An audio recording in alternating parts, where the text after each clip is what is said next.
everybody, and welcome to Fun with Punctuation. So we have a collection of words here, and we're going to punctuate this and try to figure out how to format this so that it makes sense, because right now it has no punctuation, and so it's a jumble of words. And the way that I like to teach punctuation is by listening to the sound of the words in connection, and then we're going to go back and try to make sense of it. All right, so let's just read these words. Can I be unhappy? Look at what I see, a beast in furs and crowned in luxury. He's a wealthy man in the poorest land, a self-appointed king.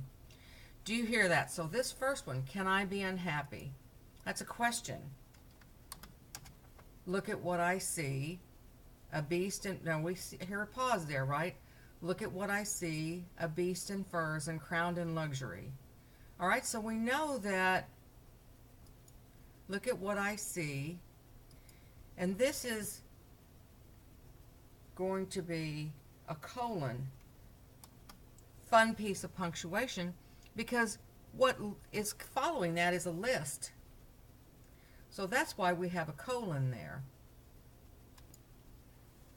Yes, because a colon indicates that a list is going to follow. And crowned in luxury. All right, so that's the end of that sentence, isn't it? Period. That's the end of it. He's a wealthy man in the poorest land, a self-appointed king. So you heard that pause there, right here. And that's a comma, because that is going to describe this wealthy man in the poorest land, comma, a self-appointed king. That's the end of that sentence. So we'll put a period there and end it. And there's no complaining while he's reigning. That's a simple sentence. You didn't hear a pause there, right? The lambs are bare of fleece and cold. The lion has stolen that, I'm told. Okay, so we have those two complete sentences. They're short. We're going to put them together with a semicolon. And we put them together with a semicolon because they are short, related sentences, and they go together to make one nice, medium-sized sentence. The lambs are bare of fleece and cold. The lion has stolen that, I'm told. All right? And we're going to go through here and we're going to do the rest of it. So I'm going to go ahead and punctuate this the rest of the way through. But I want you to follow me at the end, and we're going to read it all punctuated, okay? I'll be right back.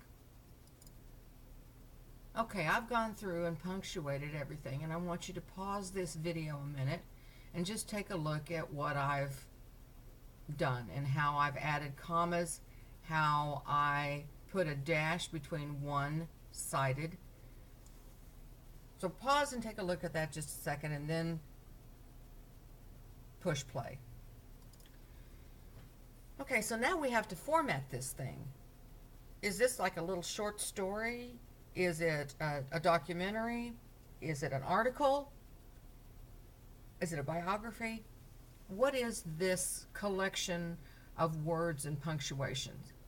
Well, I notice some creativity here because we're repeating phrases and we have a theme repeated.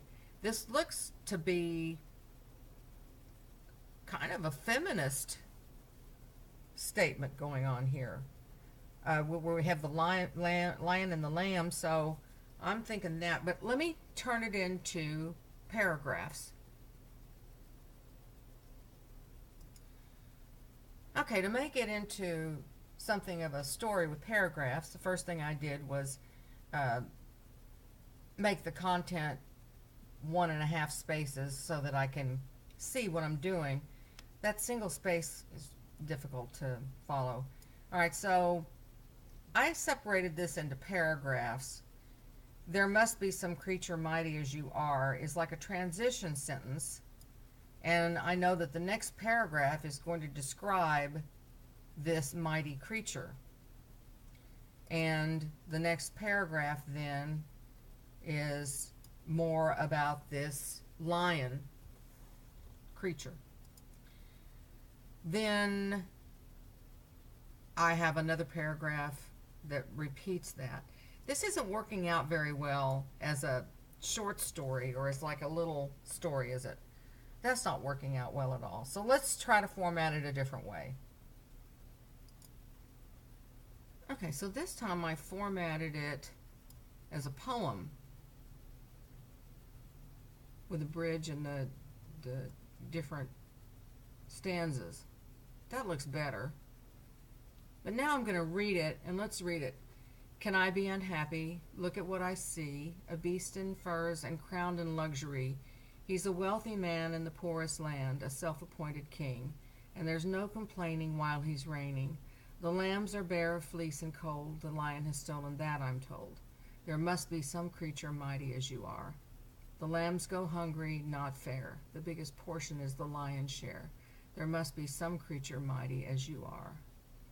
Okay, so I hear that, and it sounds more poetic, and it almost sounds lyrical.